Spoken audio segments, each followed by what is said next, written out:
Let's see here. Hey, everybody. Hi, we are live. Once again, hi, my name is Charlie. We are live here going through Black Friday, everything that you need to know to succeed. This is about the 3 biggest mistakes that brands make, also what you can do to avoid those mistakes, and how you can set yourself up using assets you currently have, as well as a strategy to maximize your profitability and productivity from what you get, while also pulling LTV forward instead of devaluing your customers. We're going to do all of that, and we're going to start off right now with it. Once again, hi, my name is Charlie. Stick around. We're going to do 10, 15 minutes of lesson, and then we're going to open up questions to you, plus give some homework so you can get great discounts on future learnings to make this work for you. This is around Black Friday, but it works for almost every single sale that you run. Let's get started with the very first thing that is important, and this is discounting. Now, so many people make the effort to discount, whether it's everything in the store is 20% off or 50% off everything or $75, you get free shipping, all of these things. Now, what you're doing is you are what we call pulling sales forward. And this is really built around the idea that you are getting a bunch of sales that you could potentially have gotten over the next couple of weeks, where you're just getting them all today. So you get this really massive, awesome day in your WooCommerce, your Shopify, your cash register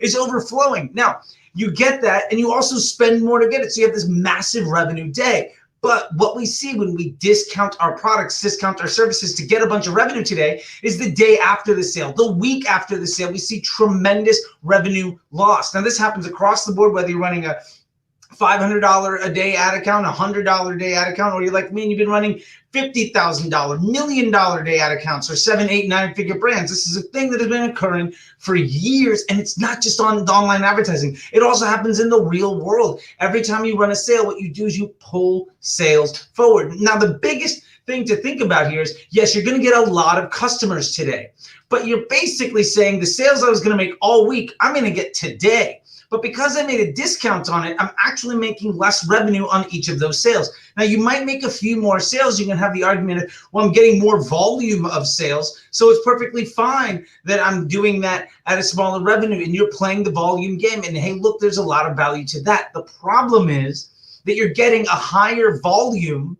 of customers that are paying you less money while devaluing your brand, because those customers are price conscious and less likely to buy from you in the future more often than not. So what elite advertisers do and big businesses do, and hopefully if you catch on, you start to do this for yourself too so that you can see more money, is instead of offering big discounts on everything that you have, understand what your LTV is off a customer. Understand what your AOV is on a customer. Let's give an example. If your average order value is $50, instead of giving a 20% off or 25% off, let's say now that $50 purchase is only worth $40 to you, and you're getting a discount, you get a bunch of them. Instead of doing that, let's say we know the average customer buys twice from you. If the average purchase is worth $50, they buy twice. The average customer lifetime value is $100. Let's do a bundle for $125. Maybe it's a $150 product bundle with a discount on it, plus free shipping. So you're getting $125 out of that customer. So you are getting an AOV on that first order that is greater than their lifetime value would have been on average for their entire lifetime with your brand. You've already made the second sale and then some.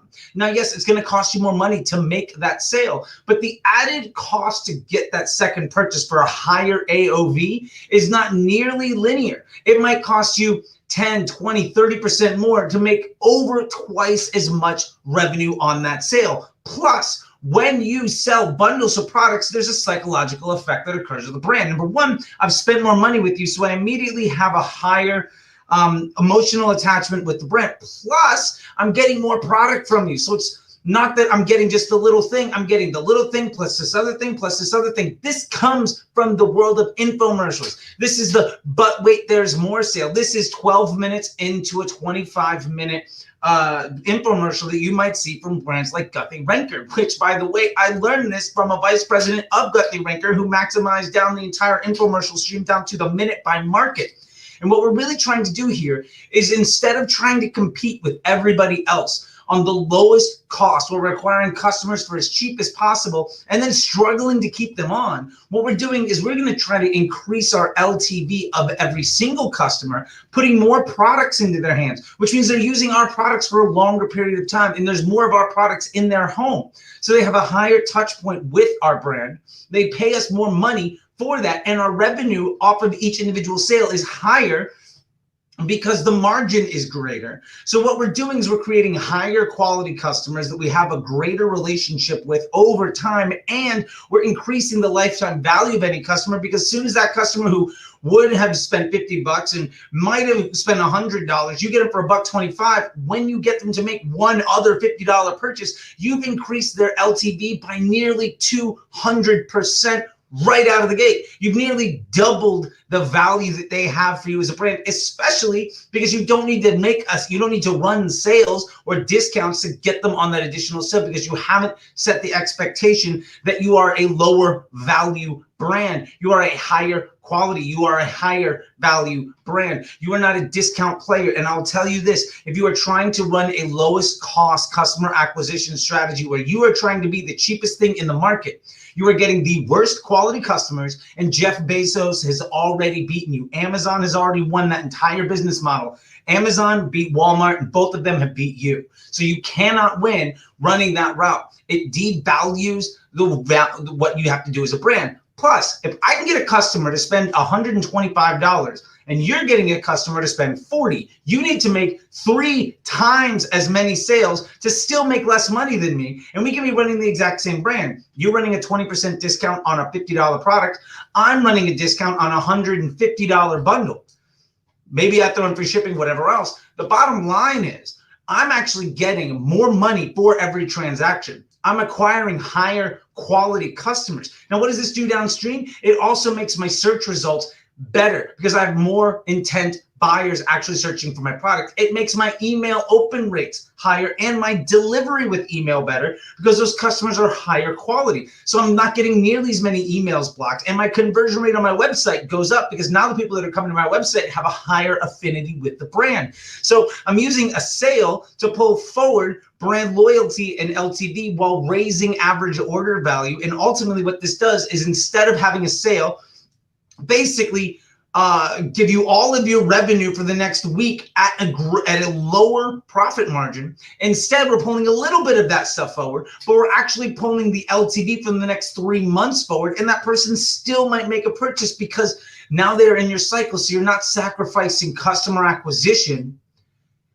as a priority when you're also talking about the longevity of the relationship with your consumers. Now, this is a very big thing, but in short, the TLDR of all of this is we do not discount our entire store. We offer bundles to increase the average order value to the point or above the average lifetime value of our customers. So every customer we get in that promotion is actually worth more than every customer we could get through every normal business practice. That is what a sale is for. So, and what you'll see is on day 1, day 2, day 3, after you run the sale, those people that would have bought it 20% off are still going to come back to you. You're still going to get those customers. The drop off from your baseline is dramatically less when you run only upsell bundle promotions during your Black Friday, your Cyber Monday, your Christmas, your Mother's Day, your Father's Day, your Memorial Day, your Labor Day, whatever it happens to be. And remember, Black Friday is the period in time during the year when most companies actually get into the black. You've been running in red since June, right? You've been losing money. And this is not just because of something that Tim Cook did or Facebook did or some pixel issue or anything else. This has been happening for decades, right? The concept of Christmas in July was popularized by department stores after it was done like in the Catskills in a summer camp in the 1930s and made into a movie in the 1940s because they saw so few amounts of sales during the summer periods. If you notice in June and July, every single store in your local mall might have a 50% off everything, right? Now, yes, they're trying to get rid of whatever it is products that they have on their shelves, but they're also just trying to get a customer to get any revenue in because Macy's is having the same problem that you are. It is nothing to do with the overall like digital marketing ecosystem. It has to do globally with buying behavior in these periods where people's behavior doesn't change, their out of home spending goes up, and their lifestyle, because people tend to spend money on trying to get an aspirational trying to improve their life or acquire something. When you are dealing with what would be considered by a lot of people a lifestyle improvement this summer months when people are traveling and seeing family and everything else, You don't buy as many toys. You don't buy as many things for the home. You don't buy as many clothes or different items in those periods of time. And that's something that's existed since the 1950s. It has nothing to do with Tim Cook. So what we've seen for the last 60 or 90 days is completely on schedule with what we are expecting to see. It's just we have way more players in the space, and a lot of them are less experienced with seeing this for the last decade, 2 decades, 5 decades, 7 decades. So it's way scarier. What we need to be doing is lining ourselves up for these promotions, so that instead of devaluing our product and really tanking our Q1 because we destroyed all of our sales at the end of Q4, we're actually maximizing the mountaintop that we can shout off of in Q1, because we've developed these great customer relationships of higher average order values and increased our lifetime value of each customer, which means we can run Facebook at a greater and greater loss on a daily basis. And yes, you can run Facebook at a loss because you are acquiring people and you are understanding their lifetime value with your brand. To put this at scale, I take a brand from 8K a day to 50K a day, because we went from a 2.5X on like a 28-day click bullshit attribution model to a 0.6, a 0.8 on day one. Because we knew if we paid $40 to acquire a $30 customer, they were actually worth $200. So I could 10X my relationship on that person, but losing 20 cents on the dollar on that initial sale.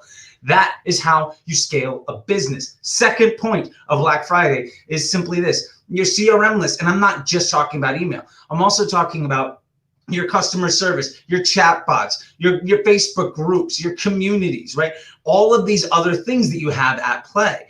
Make sure that you're maximizing the value of them, and make sure that you're developing these assets, because by the time Black Friday hits, if you've saturated your entire CRM list and spent the week or two beforehand, and we'll get to timing in a minute, selling all of these upsells, what are you actually doing on Black Friday? You're counting your chips while everybody else is scrambling over each other, knifing each other in the street to try to make a sale. While everybody else is cutting themselves off at the knee just to acquire a customer, you've already pulled all of your revenue ahead while not devaluing your brand long term, and you can spend the majority of that time being a higher quality, higher perceived value than everybody else, and actually charge more money than most other people will for the same, if not better, product. And that's what you really need to be doing, is focusing in on where you're making your money and rely on non-paid efforts to maximize your value. The biggest businesses I know, the most successful companies that I've worked with, the biggest brands that I've really been able to magnify and to really take to the next level, rely less and less and less on paid media. The amount of your daily revenue that is directly proportional to your daily spend, the less and less of that percentage, the stronger and stronger your business is. Some of the businesses that I've taken and worked with, they might, starting off, get 10, 20% of their daily revenue from a non-paid source: email, subscription, customer service, X, Y, and Z, subscription, whatever. What that means is their Facebook has to run at a profit. Their Google has to run at a profit. Their paid ecosystem needs to 2X every dollar they spend just to pay for their overhead. When we got them to 30, 40, 50, 60% of every dollar they made didn't come from a paid resource, they were able to lose money acquiring customers on that initial sale, because that ecosystem was developed in a fashion that they were able to take advantage of this effort. And when you get down to this, Facebook no longer becomes the I need to make profit on every single penny that I spend. It becomes a spot of, how do I acquire the most amount of customers at a rate that is efficient for me based on LTV, lifetime value, right? That is what we're really talking about here, is understanding your business metrics. Some of the biggest things that I can tell you that you need to understand to succeed in online advertising, the best Facebook managers I know, they do very little when it comes to actually managing a Facebook account. I can manage a 7-figure monthly spend on Facebook in less than 2 hours a week, actual hard work. What it comes down to is managing your business, building an ecosystem that will set yourself up for overall success. That is what you need. And in order to acquire that type of business model, in order for that to work, you have to understand the architecture that it takes to make this stuff succeed. The last thing that I'm going to get to here is timing. Timing is vital. Remember, on Black Friday, your average CPM, the average cost to reach a customer, might spike 10 to 50%. the average likelihood, the conversion rate of those customers is going to drop because you're spending way more money to reach people that are widely saturated. You're basically throwing yourself out in the last hour to try to be the most, like, you are going to lose that fight. And believe me, I have been on the side of brands that had a 6-7 figure Black Friday budget. Right when I was running Henkel for a period of time, which is the German version of Johnson & Johnson. We were bringing the brand Persil to market, and we had a big sale that came after a Super Bowl ad that we ran. Now, when we tried to compete online with Super Bowl, it would cost us 10 times as much as it did 3 days later to acquire these customers. My point is, know when to fight, know when not to fight, and know that when you, as a small business or entrepreneur, even if you have a 7-figure business, for you to fight out there, there are brands out there. Like for us, we realized the biggest competitor in the space was Tide. Tide has a 7-figure daily budget allowable to prevent anybody else from advertising on the keyword of the word laundry. You cannot buy the keyword laundry unless you are willing to compete with somebody that can spend $1 million a day. So understand that it is not just you and your competitors. This is an entire ecosystem. So your timing is vital. Do not fight battles that you are going to lose. So in this case, what's really important is use your CRM list to get upsells for the week, for the month leading up to the actual sale date. Right? Make sure that you're getting all of those high cost sales. So when people actually come to you on Black Friday, you're not the brand that somebody's like, well, I'm just waiting for this brand to send a discount. How many times have you waited on a brand to give a discount, then they don't do it, and you just like, screw it, I'm just going out and buy that thing anyway. I can't tell you how many times I've done that. And the average consumer, if they're hell-bent on buying from you, they're going to try to get a discount. But it's like all of us that are entrepreneurs, your friend hits up like, hey man, can I get that $1,000 thing, $750? And you're like, fine, sure. Or you're like, no, because they're going to come to you anyway and pay full price later. So let somebody pay you full price on Tuesday instead of you giving them 30% off on Sunday because you haven't set up your revenue model to accommodate lifetime value and average order value in a solid consumer relationship. Instead, you prioritize basically a giant ego boost on one specific day, setting yourself up for months of struggle. And timing is impeccably important. Another thing that I try to do here is I will quite legitimately, in most brands that I work with, cut spend by 50 to 100% the day after Black Friday. I'm not going to play that game. I don't care if all my competitors want to pull out all of the low quality customers from the data pool and really hurt their bottom line. I'll let them do it because I've already spent that time developing valuable relationships. I've already gotten my revenue. By the time Black Friday hits, I've already hit my Black Friday revenue goal. So I don't need to spend a single penny on those days to fight to try to get revenue. What means the day after, I don't need to spend a penny in paid ads, and every sale that I get is just profit. If the day after Black Friday is just a profit day, zero cost on paid advertising, maybe the day after that you spend a little bit more and Cyber Monday hits and oh, look who's not spending any money, you, because you already hit your revenue goal. Then the day afterwards, you can start to ramp back up doing full price stuff because you don't have Black Fridays extended. You don't need to fight that battle.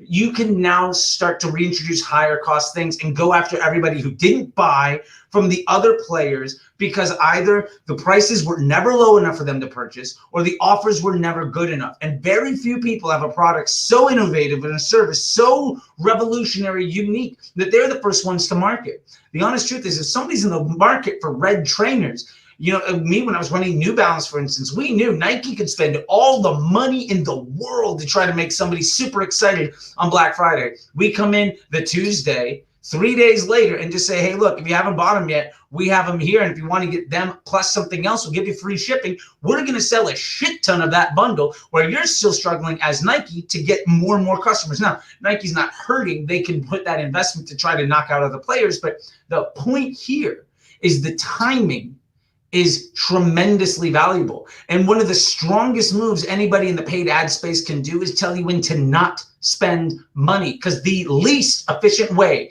to acquire a customer is to pay for that sale. And if you're going to pay for that sale, make sure that you're doing something that is incrementally improving the business as a whole. And in a buying a holiday when people are ready to throw money at anybody, when credit cards are flying at faces left and right and center, You don't need to convince people to buy. You just need to work hard and have the self-control to not tank your business out of misguided business metrics. Anyway, that's that thing. I'm super excited. I hope that you enjoyed that. Now, if you have any questions, please feel free to raise your hand. I see some people over here on YouTube. There's a question coming in from Facebook. Raise your hand on Clubhouse if you want me to bring you up. I'm going to do that here. Now, like I say every week, if you would like to get something from it, one of the things I encourage everybody to do is do their homework. If you do your homework, you can get 50% off my Patreon or my Slack channel, or I can give you a discount code for any of the ebooks on my site. I'm here to try to help you out. And if you like this stuff and you don't really care about any of that, you can sign up for the Disruptor Dispatch on Facebook, disruptor.com. It's $1 for the first month to get started, and you're going to get a whole bunch of stuff like this in your inbox several times a week. I'm super excited.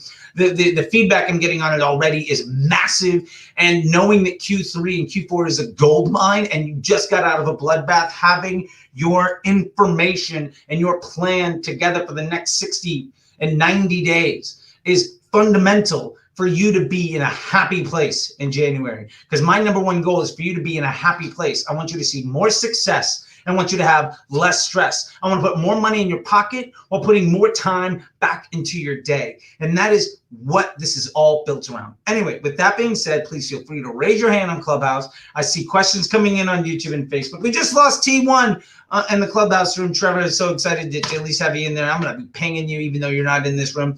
But anyway, love it. Thank you so much. I'm seeing questions come in. I'm going to take a sip of this Topo Chico and then get to the YouTube room. I got a question in Clubhouse and then another YouTube person. Don't you worry. We're here for an hour. We will get to your question. Just give me 1 second to wet my whistle because Lord knows I've been talking really, really fast for a long time. All right. Give me 15 seconds here. If you're watching on YouTube, you can see my Topo Chico about to hit my lips.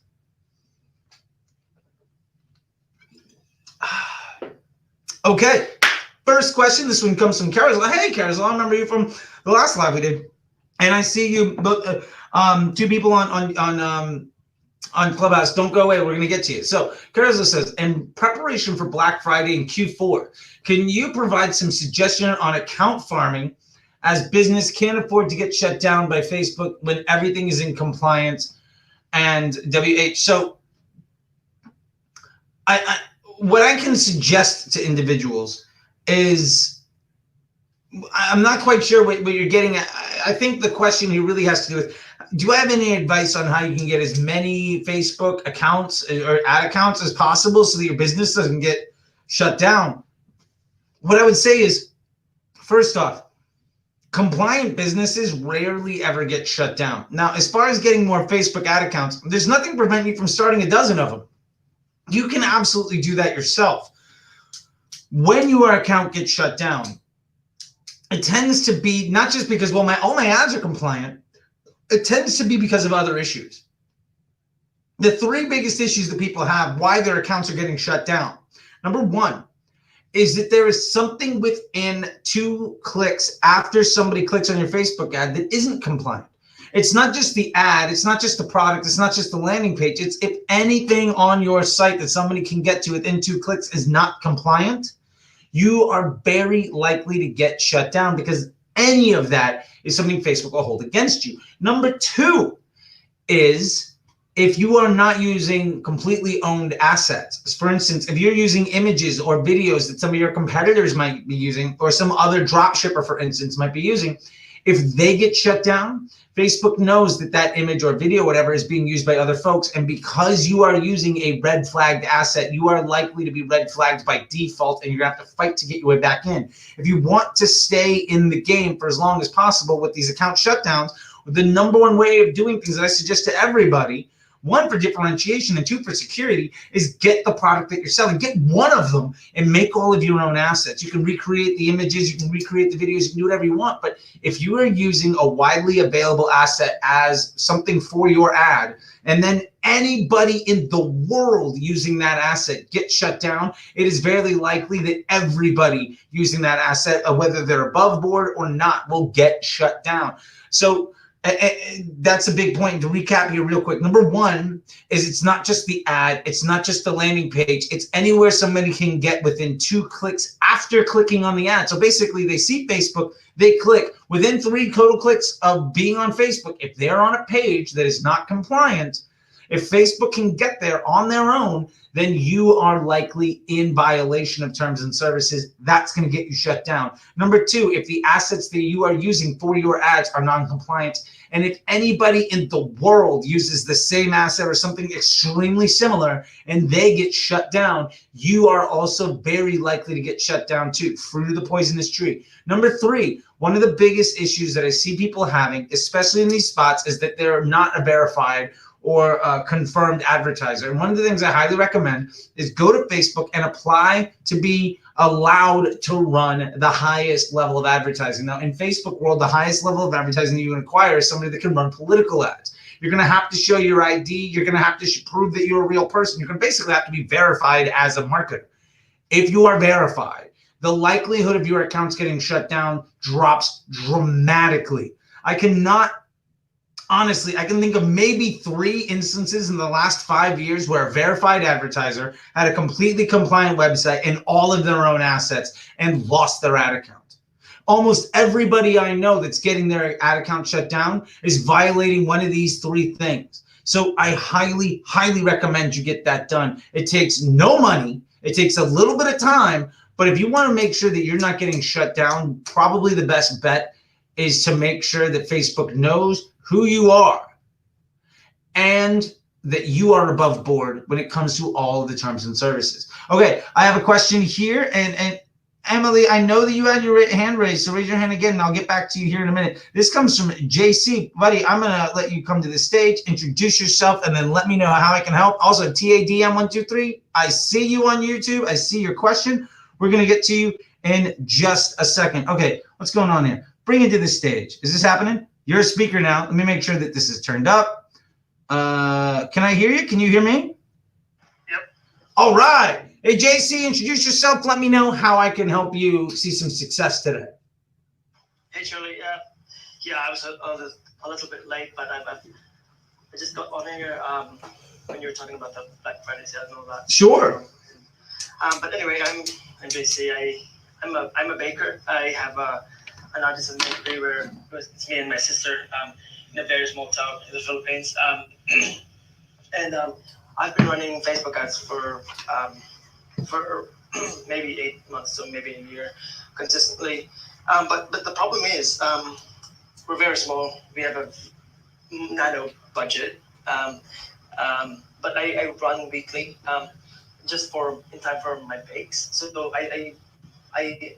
So this is where I don't see a lot of content on. I have 3 bake days. One's on Wednesday, one's on Friday, and Wednesday, Saturday, and Sunday. So I run different campaigns for all 3 of those. But I'm honestly just doing that I'm not really sure if how I go about it because it overlaps. If you know what I mean. Sure. Yeah. So. Do you have any tips on how I can effectively Yeah, no, I think I get what you're saying, and I think I remember seeing you in some other rooms as well with Trevor and some other folks, and gotcha. Yeah, man, I remember these people. I talked to thousands of people, but I remember your situation specifically. So first off, I really would attack this in a 3-prong approach. Number 1 is just evergreen content is to make sure that you're top of mind for individuals, because the honest truth is with your situation, you're not really running Facebook ads to make sales at scale, right? Like you're just trying to make sure that people know that your shop is there. You're trying to make sure that you have foot traffic and customers. And so this is something that I highly recommend people is an evergreen content or an evergreen content strategy. And you can promote these with ad dollars, but just make sure that you've got good content that you can put out there, and you can use paid media or running ads to just promote that content. One of the things that I have local businesses do, especially like restaurants and whatnot, is they just have a campaign that's constantly targeting their target market area, right? So it is at all times targeting that target market area. And then what we get into from there is they just swap out the post IDs or the actual posts that are being promoted for whenever the next thing comes up. And so they basically have these are my best posts, and this is my new post. It's 2 ad sets inside of one campaign, just targeting their entire area. And we go off of like a brand awareness objective because that's your goal, right? Brand awareness. And so if you were running all new stuff in one area, basically every time you make a new post, you drop it in there as well. And you have a my best pieces in a second ad set. You're basically just saying, hey, if your new thing is better than your best pieces, then hey, it's now one of your best. And so it goes into your best pieces. And when that happens, after you get 2 or 3 of your best pieces, is if they can be evergreen, eventually the effectiveness of some of those spots is going to go away, and you can just decide to get rid of the worst player in your best pieces ad set. And if you're just constantly doing this, even at $1 a day, you're going to be reaching people on a regular basis that's going to get them to be attached and aware to you and to what you're doing. And that's one of the most important things, because you're getting frequency of messaging, and you're also getting, you're getting market share because you're just constantly talking about all of these individuals.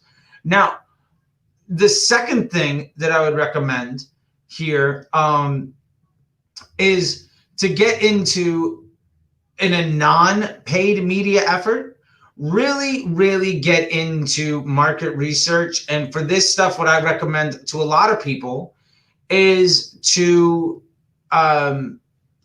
focus on conversations with your existing customer base. So for instance, one of the things that I love to do for this, and I tell people to do all the time, is to put in like posts, put in stories that have questions and have polls. And when people respond to those, you can write back to them, and just having conversations, side little small conversations with people. If your DMs are active, your organic reach will be higher because Facebook is seeing you as something, as a positive to the ecosystem. And Facebook's #1 objective is to keep people on the platform for as long as possible. So if your content and your account and the things you have to say to the people that you are saying them to is a positive interaction that keeps people on the platform, they're going to show your stuff to more people. Then the third thing that I would focus in on is, I know that you've got several days where you have a bake, and there are some specific things in there that are exciting. On those days, you can have very specific little one-offs. So if it's a Monday, a Wednesday, and a Friday, for instance, you could have a slight push on those days to make sure that people are seeing what you're doing, because those are your days of importance. My point here is, #1 is you always want to be talking to people in the things that they want to see, right? So that's that evergreen strategy. #2 is have conversations with people, because not only is that going to make better relationships, and yes, it's going to take 10, 15 minutes of your time every day, but it also is something that will allow you to get greater reach, because you are being seen as an account that is a better benefit for Facebook as a whole, and Instagram. And then the third thing is, on those days that are more important to you, utilize the attention, utilize the resources you have to try to maximize the effectiveness of that attention, because those are days that do offer better business objectives for you. And I honestly wouldn't look at trying to expand beyond that, because the strategy I just gave you is something you can do for $3 to $5 on heavy days and $1 on a light day. And for a budget of say 50 to 100 bucks a month and 10 to 15 minutes of your day, this is something that's incredibly manageable for you, if you can afford to do that. Yeah, just for that. Can I follow up? Sure. Based on what you said. So I'm getting the feeling that you, because I'm using like a website purchase like objective all the time. Like it's all selling, but we have like we have like very we basically do content. We storytell online. Like we do like educational posts on Facebook and Instagram. So are you saying also that I should those educational, those engaging stories can also be run as ads or used as ads? They can be used as ads. I'm just saying that it's it is not terribly likely that you're going to be able to support direct conversion objective campaigns at scale because your market is not that large. And it's probably more effective for you to use this advertising budget to make sure that you are in front of everybody that you can. And on those days where you do want to maximize it, you can have that third bullet point that I was talking about. And you can use those periods of time to really leverage the rest of the attention that you want to get. If you're not able to get 25, 30, 50 conversions a week from these sales, it's going to be very hard for you to get Facebook to, on a consistent basis, understand what success looks like for you, and then to go out and to be able to repeat it in a consistent and projectable fashion. So fight the fight that you can win is the biggest thing that I'd recommend here. And if you've got the budget otherwise, and maybe I've misunderstood some of the stuff, then go for it.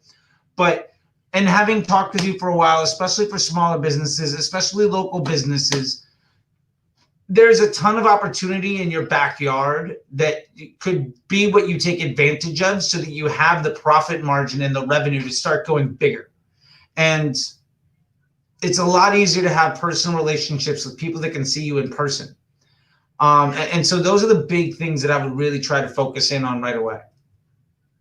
Cheers, man. Really appreciate that. No problem, JC. And by the way, this is on the Facebook. This is also on YouTube. So if you're following me on Twitter, you can see the link there. This YouTube is in the live section, so you can go back and watch this thing a month from now, 3 months from now, ask me more questions or whatever. So this will exist forever. You don't have to necessarily write down all your notes today. But DM me if you need any help finding any of this stuff. I'll make sure that you see it. All right. Well, thank you very much. I'm going to move you back down to the audience, and we're going to go back to YouTube here. Sorry, I was trying to move you down. I almost made you a mod, which not necessarily the worst thing, but not how this room works. By the way, if you're still in Clubhouse and you want to ask a question, please feel free to raise your hand. I'm here to help you out. Going back to YouTube, TADM says, how do I lower my CPC and CPM in holidays and Christmas? None of those are actual concerns for you. My honest answer is CPC is an irrelevant metric on Facebook. CPM is an irrelevant metric on Facebook. Facebook is an optimized CPM environment, meaning that inventory, the people that see your ads, it's a qualitative experience. Now, you can lower your CPC by getting a ton of clicks. And what's going to happen is they're going to be of lower and lower value. They're like lead gen. The lower cost of the lead, generally speaking, the worse it is. Somebody that's getting you a $10 lead is probably giving you far better leads than somebody getting to you for 50 cents. So do not worry about the cost per click because it doesn't matter. Facebook isn't a CPC platform. What you need to worry about is cost per sale, cost per customer acquisition, cost per purchase, cost of subscription, whatever your target metric is, build on that to get the CPM. You can get the cheapest CPMs in the world by running an engagement campaign against broad. You're going to get really low CPMs and you're going to make no money. CPMs don't matter. What matters is the highest quality ads that you can get. And if your ads are of good quality, and really remember, every single ad is just a Facebook post, and every Facebook post has a URL. Every Facebook post is a web page. Facebook looks at the bounce rate, the click-through rate, and the stickiness of every web page and tries to show your web page to other individuals. Facebook and Instagram are nothing other than the exact same thing as a Google search result. It's just instead of you typing in what you want to see, it says this is everything that you've ever done in your life on our platform and outside of it that we've ever seen. And because of that, we're going to try to show you something to keep you around for longer. The way you get lower CPMs is by making better ads. The way you get a lower CPC is by asking for a click. But none of those things are necessarily going to get you a better business result. Focus on the business results, not vanity metrics. Now, if your question was talking about CPC when it comes to Google, that's a completely different thing. Google is a demand-based platform. If you're talking about CPMs, that's tremendously important when you're going to display networks because they're inventory-based platforms. Facebook is neither an inventory nor a demand-based platform. So the things that work for email, for display, for Google, none of those are the things that you should be doing on Facebook. Facebook is a fundamentally different business. Google's number one objective is to get you off of Google as fast as possible. Amazon is the same way. Their objective is, I want to find a thing, here's the exact thing you want, and you leave. Facebook's number one objective is to keep you on for as long as possible. When I say Facebook, I mean Facebook and Facebook and Instagram, because they're the same thing. By the way, there's also no such thing as an Instagram ad and a Facebook ad. And if people tell you that there's one or the other, they're going to try to optimize one or the other. You send them my way. I've got tons of videos on my YouTube channel. You can go and check out and see why optimizing for placement is absolute trash and you should never do it. And if you have differing opinions, I'd love to hear it because I have yet to see that actually mean anything since the introduction of the optimized CPM environment in 2015. Now, mind you, I was spending $1 million a day before the Facebook pixel existed when it was an inventory and demand-based platform, and those were absolutely the things you needed to do. But that's just not the world we live in anymore. So my advice to you, my suggestion to you to answer your question, how do you lower CPC and CPM in the holidays and Christmas? Make better ads and don't worry about these metrics because they don't mean anything if success and revenue for sales or lead gen or subscriptions are your goal. If your primary goal is to reach as ton of people possible and get as many awful clicks as you can, these are absolutely things you should work on. And if those are your goals, run a traffic campaign and run a reach campaign or brand awareness campaign because you're going to try to reach as many people as possible to get the lowest cost per click. If your objective is making money, neither of those things matter. Okay, next question. And please feel free to DM me if you want more stuff. I'll be glad to help you out with that. But the quote of the day is CPC and CPM don't mean shit if making money on Facebook is your goal. All right, Carousel says, appreciate the reply on compliance. So helpful. Yeah, apply to run political ads, even if you never intend to run them, because if you are cleared and allowed to run political ads, then you're going to be able to run anything else in the ecosystem. And because you've proven who you are and you've verified yourself as an advertiser, you are going to get preferential treatment by the algorithm, and you go to another ring on the ladder when it comes to the system automating through who gets approved and who doesn't. So you're going to get way more false positives across like you being a violator of terms and services because Facebook already knows that you're likely not that person and they've kept a better eye on you because they already have a relationship with you. Next thing, thank you for the reply on strong compliance, saying compliance with Facebook. So you recommend to apply political ads even if you don't intend to run them, just shows legitimate advertising. Yes, awesome. Sorry, I was reading that really fast. I think I just read the exact same comment. All right, we have another comment over here on YouTube, and then I do see you over here, Adonis on Clubhouse. Don't you worry, we are going to get to you. Please raise your hand on Clubhouse if you want questions. Right now, I just got some YouTube folks, and we're going to get to them. To remind you, all of this is live on YouTube. And if you like this information or you want any more, do not be afraid to subscribe, like, or follow me on any of these places. Go to FacebookDisruptor.com. You can sign up for the dispatch for $1 for the first month. And with that, you will get regular emails on a regular basis. And I highly recommend that if you do this week's homework, you can get 50% off. Hey, I never actually got to what the homework was, so let me do that. My homework for you right now is to simply tell me your homework is yes or no. You need to tell me yes or no. Are you capable right now of doing an upsell bundle? Or are you just going to be set to just discount everything when a sale comes? So the question is, do you have the ability of selling a bundle right now?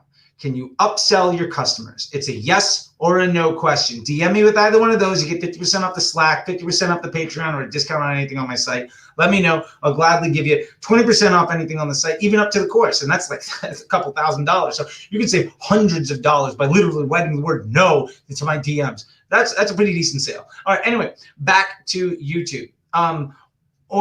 Othman, okay, Othman, I wildly butchered that, I'm sure. Says, I have $2,000 to spend on ads on my DS business, but I saw that you recommend Facebook ads only to scale and retarget. So what's a good media platform, the strategy to go about building a brand or a store? From the start, I mean, I think the 2,000 was to start. Yes, I will say Facebook is not the place to try to prove that your business is worthwhile. Facebook is the place that you put money into because you have an existing ecosystem that produces revenue, and Facebook is what amplifies that. You could win on $2,000, but unless your product costs $5 or $10 and you're able to run that money for several months, you're probably not going to get through to even find whether or not you have the best ads. You are going to live and die on whether or not that first couple ads that you have are good enough to make money or not. And that's a hard fight to fight. What I really recommend, if you have a very limited budget, and mind you, I've got micro budget strategy campaigns. There's a whole ebook on it on the side of FacebookDisruptor.com and inside the Patreon. Joining the Patreon 50% off, by the way, is cheaper than buying one book on the site. So you might as well get Patreon to get all the books for a month. It's like 19 of them on there now. So you can get 19 for less than the cost of one if you join the Patreon, especially if you do the discount. So I highly recommend you do that. It's just good unit economics. But what I would really recommend here is try to develop, if you have products, you can use Facebook to make those sales, but there are other platforms that might be more effective for you. Make sure that you've got your upsells in place. Make sure that you've got your email game in place. Make sure your organic efforts are online. Make sure that you're getting traffic and you know how to monetize the efforts that you're getting. You could easily spend $2,000 to get a whole bunch of people to your website, but have one thing on your site or two things on your site that are broken or not good enough, and make $800 back instead of $3,000, and cripple your business because you weren't able to go through the Q&A that you needed to identify what success, what requirements you had to reach a level of success in your business. So when you're asking about platforms, one of the things that I highly recommend is your organic efforts. And people talk about it all the time, but get your Instagram Reels, download them, also put them up on TikTok, also put them up on YouTube Shorts. Get as much organic attention as you can, get clicks to your site, and reach out to your customers in the DMs so you can understand what is selling and what is not selling, what you're doing well, what you're not doing well. Get good at that stuff, and when you're making money without spending anything, then you can use those profits to actually start to spend more money in a successful fashion to amplify those efforts. That's your path to success. Otherwise, you are playing a lottery. And hey, look, you can win, but you're more likely to lose than to win. And I want you to be happy and be successful. So I'm going to probably recommend that you don't go the route that is more than likely going to end in failure for you. Go down the route that's slower, but highly, highly more likely to produce long-term success. Because honestly, we don't want to know in 60 days whether or not that $2,000 was worth it for you. We want to know in a year how many hundreds or thousands of dollars a day you're spending because you proved a good business. Play the long game and you'll be in business for a long time.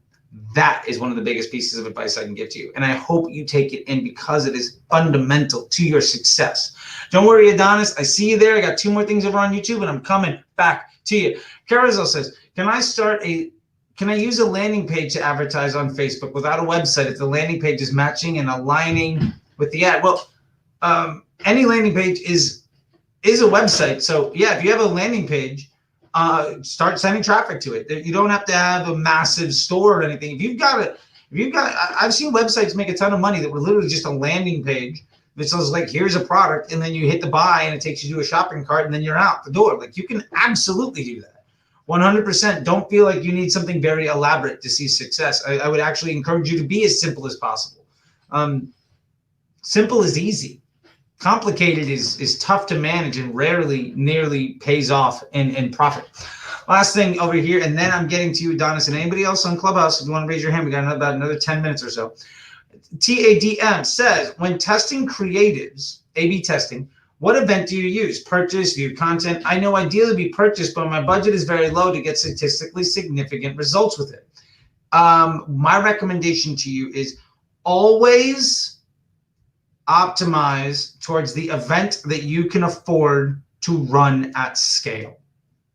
And what I mean by that is testing a creative, and by the way, I wouldn't do A/B testing for creative unless you have a massive budget and you don't feel like winning. I'd recommend you use dynamic creatives, organize them by concept, test out your elements to see what's going to work and what isn't, and then elevate the things that win. There's a deeper strategy to that. I go way through all of that inside of my Facebook Ads MBA program. Sounds like you're probably not in a spot where you could afford to do that, but you can check out my ebook, One Campaign to Rule Them All, and it's how you get to $1 million a year run rate in one creative testing campaign, because you literally don't need anything else.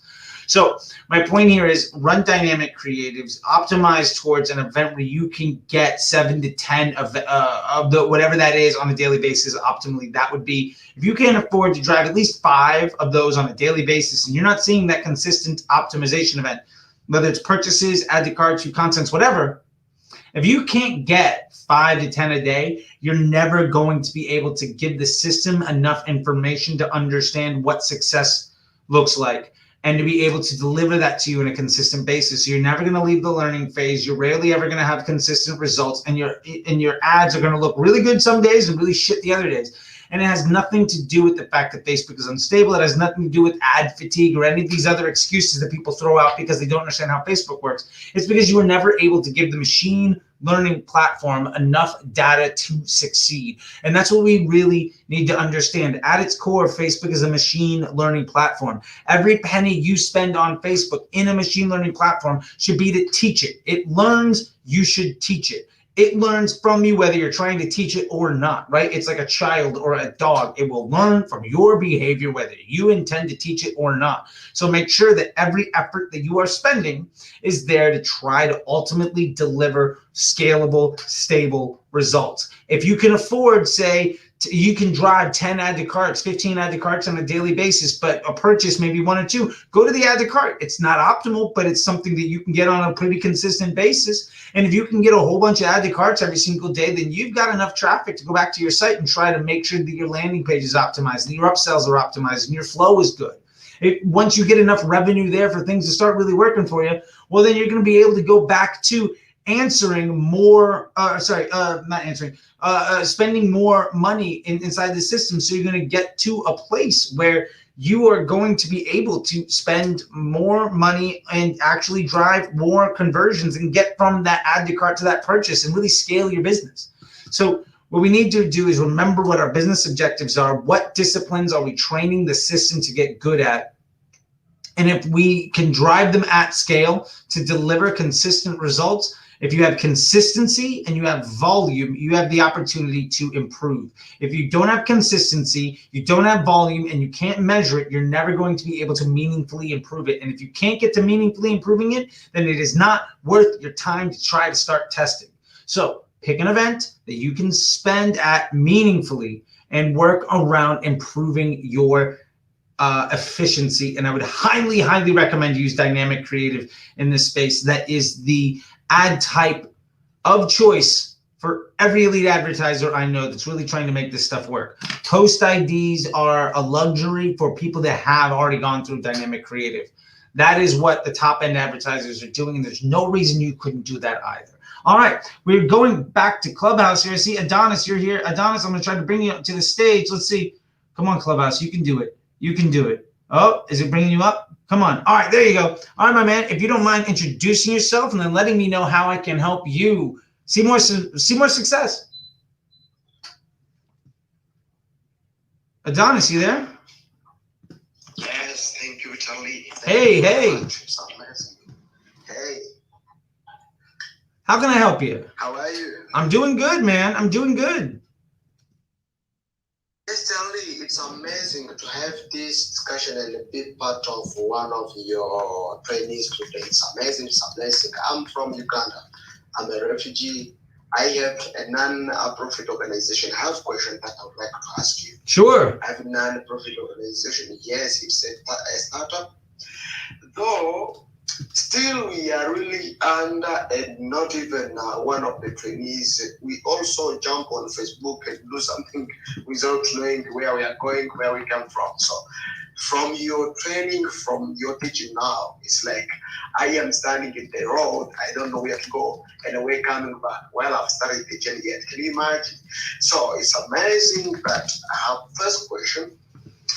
I would like to get in touch with you to learn more a bit on how I can develop a non-profit on Facebook and market it. It's not marketing it, but to channel it to out so that also I can get more funders as donors, because it is for a right cause that I am also holding this Facebook page and I am doing this one. The second question is, how can I include the websites like LinkedIn and so other channels on the same page of Facebook of my organization? The third question is, how can I do fundraising out of GoFundMe to raise some funding for my organization through Facebook? I mean, that was my questions. And the most, I really like you, amazing guy. I appreciate and welcome to have this discussion almost every time. Thank you. Oh, thank you so much. So let's try to unpack this here really quick. And in the interest of time, I'm going to try to give you some really, we got about 5 minutes. So let me try to give you really actionable insight on every one of these questions. So can you repeat the first question and then we'll go through to all of them? Okay. The first question I asked, how can I build a better website, I mean a Facebook page? So a better Facebook page. You say so like your actual for a better Facebook page for your organization. So you're saying, how do you make your Facebook page look better? Yeah, for non-profit organization, not for business, but non-profit. Oh, got it. So first off is I would, the most important things is make sure that you filled out your about section and your info and any of that stuff. And also make sure that you've got pretty consistent, posting of content that is meaningful to what it is that you're doing. Outside of that, I would not terribly concern myself with what your Facebook page looks or feels like. Honestly, Facebook is moved way more into communities. So the Facebook group is 10,000 times more important than a Facebook page. Very few people will actually be going to your page on a regular basis. The vast majority of people will see your ads and they'll go to see the comment sections of that and go to your website. That is far, far more important. And in that way, if you want to extrapolate that out to another piece of advice, I would start a Facebook community, a Facebook group around what it is that you're trying to do, and just make sure that you are letting people know what you're doing and that you are keeping them up to date and informed, and that you are worried about more doing a good job with what it is that you're doing on a day-to-day basis, because the actual value of your Facebook page or your group is only matters if the actual work you're doing day to day is something that people respect and want to buy into. What's your second question? Thank you very much for the first question. Thank you very much again. Let me here say it. Yes, it's right. Actually, if you don't really keep pause people to be aware of what you are doing, sometimes it gets delayed, and sometimes people were used to us. It's like that. Yes, I've created a non-profit organization which is called the Younger African Refugees Network. It is YAREN organization on Facebook. But I want to know, I really appreciate what you said, but I have a confusion accordingly the difference which is between a group and WhatsApp group, WhatsApp, and not a group WhatsApp, Facebook, I'm sorry, and also the Facebook page. But I get just some clear advice from this. The second question is, how can I link all my links that I have, for instance, on LinkedIn, on Instagram, so that maybe somebody want to reach us on Instagram to get an easy way to just jump in on Facebook page or on Facebook group, as well as you have advised me to maybe think about how can I do it so that somebody who is willing to learn a bit from our video on Instagram, how we are also posting on LinkedIn, what can I do on this point? Because I want to develop an organization also letting posted on the different channels. Yeah, so if I understand correctly, you're saying how can you post to all of your channels, or how can you have all links to all the channels that you're posting? Yes, if I can get the only one time, for instance, on Facebook, but Facebook is linked to all my channels. Whoever passes by Facebook can reach us on LinkedIn. Whoever passes by Facebook can reach us on Instagram. Is it possible, or still not that us now yet added? Yeah, I honestly, like, it is possible, but I wouldn't do it. Honestly, every single platform has a way that you should be using it. The way that you succeed, the types of content and the conversation that you have on LinkedIn will be fundamentally different than that on YouTube, and very different than that on Facebook. So while it makes sense to try to just get everything out there as much as you can, and by that, what I would really recommend is you can use something like Zapier or IFT to repost things one place to another. But outside of that, I would really say that if you're going to try to get into these other platforms and really get into showing them the amount of attention that you want to get a return from them, that you have a dedicated effort to try to maximize the quality of what you're posting there to match the expectation of that platform. Okay, thank you for that question. Also, the last question was, out of GoFundMe, is there any other channel that is linked to Facebook, or how can I raise funds for my organization only just by Facebook, out of people interested, but a channel like I may host that this is channel on Facebook that I'm raising for funds for my organization? Is it something like that on Facebook that I can use to raise some funds? I'm sorry to ask a silly question. Yeah, no, it's not a silly question. So if I can, and this is a great last question, then I see Daniel on YouTube, and I'll come to you to wrap up today. It's not a silly question. I really like it, and I appreciate you asking this question, because I think it does definitely have value. What I would say is there's not a native tool on Facebook for you to raise money in the fashion that you would on, like, GoFundMe, for instance. That being said, there's nothing to say that you can't use the platform of Facebook to get attention on any sort of fundraising effort that you have. And one of the biggest ways to raise funds is to provide value, or even to ask. I mean, honestly, you could do something like a Patreon group, or even have your own website set up with a reoccurring payment. But if you get $1 a day, if you get $1 a month from people, or $5 a month from people, it might not be a lot from any one individual, but you get 10 people, 100 people, 500 people, it can absolutely provide you a ton of money. And that's on a reoccurring level, which ultimately is easier to get people to buy into and generates more money than doing something like a GoFundMe, where you may or may not even see the dollars that you get. So I would really try to go down that road of owning the way that you're getting money to come in, and also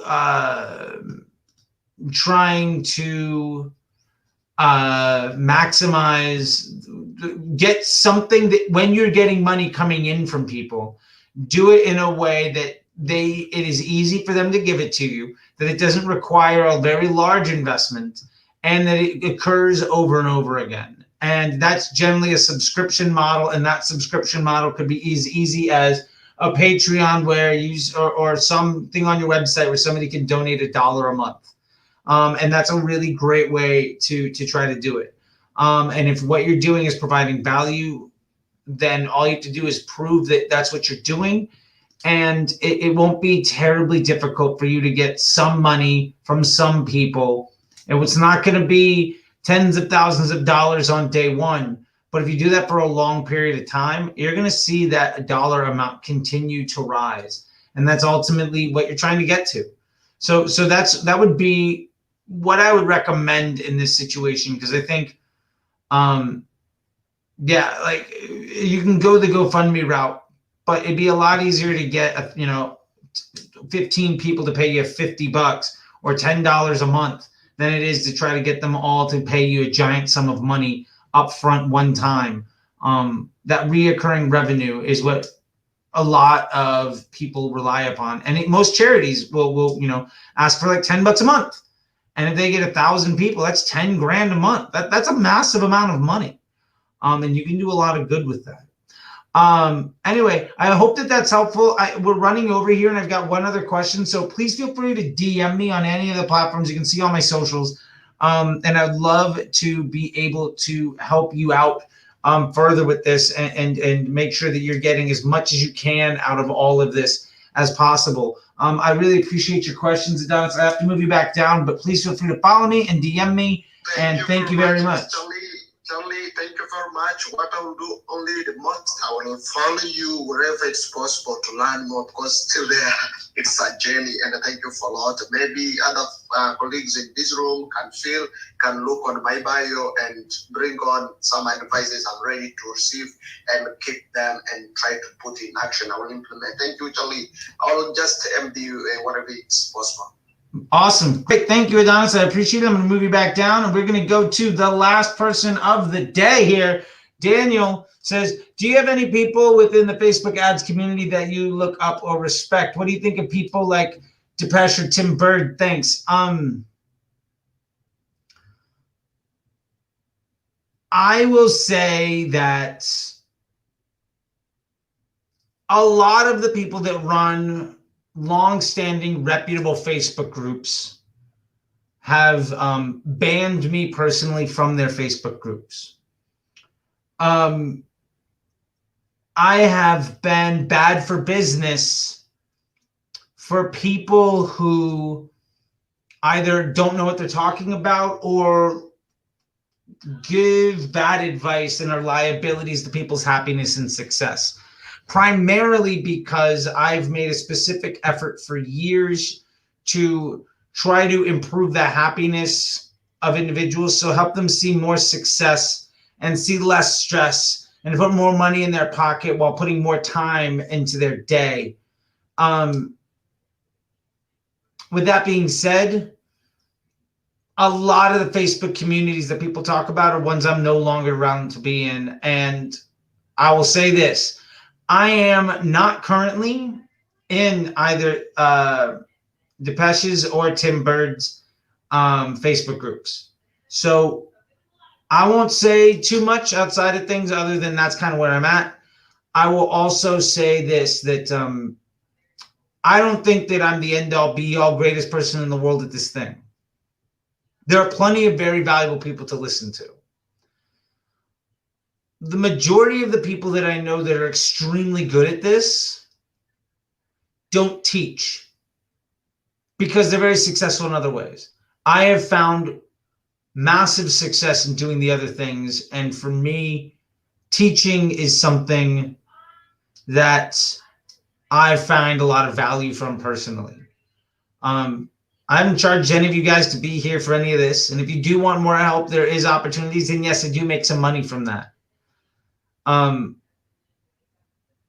not currently in a lot of these and really almost any Facebook communities anymore. So I can't speak to the integrity of any of them.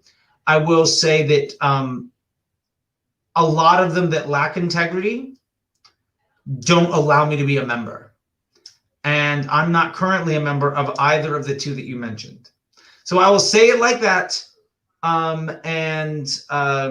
If I do find other people that I enjoy, I will let you know. What I can say is, on a personal level, I've really enjoyed Ways of Ecom's Utopia. I've been a member there for a very long time, since he launched. And I like Lord of Ads. I think that person's really strong on Twitter. And I would look to people who are trying to provide solutions. I would steer away from people that complain about problems. And I would try to get advice from people that are actually doing the work. A giant red flag for me is if an owner of a very successful company tries to give advice about the tactics from day to day. And I'll close with this. If my iPhone breaks, yes, I have an iPhone. If my iPhone breaks, the last person on the earth that I would probably go to for help is Tim Cook. He's phenomenal at running the business, but I'm almost certain that he's not going to be able to help me understand what's wrong with my iPhone. So when you're looking at very big business people, very successful business people, the advice that they have in day-to-day executions of finer disciplines within their business, especially in this field, tends to be of exceptionally low quality. So with that being said, I want to say things. Thank you guys very much. I appreciate your time. If you've enjoyed this, please feel free to subscribe or to follow me. Join me. I'm doing this stuff several times a week here on YouTube. I have a brand new YouTube video going up, whether it's a live or pre-recorded, every single day in August. I'm accepting new applications for my Facebook Ads MBA program. It is an immersive 9-week program, group classes, coaching, one-on-ones, and like an online course that goes with it, with a private community that you will have access to for life. And if you like all of this stuff, but all of that sounds really expensive and you don't know who I am from anybody else, I highly recommend you go to facebookdisruptor.com and sign up for the Disruptor Dispatch. You can start at $1 for the first month. And it's not too much more than that afterwards. And you will get this type of advice spoon-fed to you on a regular basis. With that being said, everybody, I've been on for, it was supposed to be an hour. It's been almost an hour and a half. I got to shoot some videos for YouTube because I'm taking a vacation here in like a week or so. And I promise that you're going to get new content every single day. So with that being said, please, if you find value, follow me, tell your friends. And remember, my #1 objective out of all of this is for you to see more success, to see less stress. I want to put more time in your hands and more money in your pockets. Facebook is actually really, really easy. It's getting good at all the other stuff that takes time. With that, I'll see you guys later on the internet. All right? Bye. Boop, boop, boop, boop, boop.